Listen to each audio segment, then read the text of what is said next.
చిలకడ దుంపలు మన శరీరంలోని అంతర్గత అవయవాలకు ఆక్సిడేటివ్ ప్రమాదాన్ని తగ్గించే స్పోరామిన్స్ని ఉత్పత్తి చేసే ప్రత్యేక లక్షణం ఉంటుంది. అలాగే శక్తివంతమైన యాంటీ ఇన్ఫ్లమేటరీ యాంథోసయానిన్ కూడా లభ్యం. ఇది ఇన్ఫ్లమేషన్ను తగ్గించి దానివల్ల వచ్చే ప్రమాదాన్ని నివారిస్తుంది. షుగర్ పేషెంట్స్ చిలకడ దుంప తినకూడదనే అపోహలో ఉంటారు. కానీ దీన్ని లిమిటెడ్గా తీసుకుంటే అద్భుతమైన ప్రయోజనాలు పొందవచ్చని నిపుణులు చెబుతున్నారు. దీనిలో గ్లైసెమిక్ ఇండెక్స్ తక్కువగా ఉంటుంది. ఇది డయాబెటిక్ పేషెంట్స్కు మంచిది.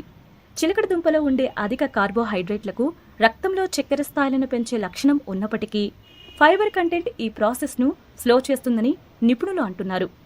ఆంథోసైనిన్స్ అనే పాలీఫెనోలిక్ సమ్మేళనం ఇన్సులిన్ను నియంత్రిస్తుంది. టైప్ 2 డయాబెటిస్ ప్రమాదాన్ని తగ్గిస్తుందని అధ్యయనాలు చెబుతున్నాయి. వీటిలో ఉండే కెరటనాయిడ్స్ యాంటీ ఆక్సిడెంట్స్గా పనిచేస్తూ రక్తంలో చక్కెర స్థాయిని, ఇన్సులిన్ను నియంత్రిస్తాయి.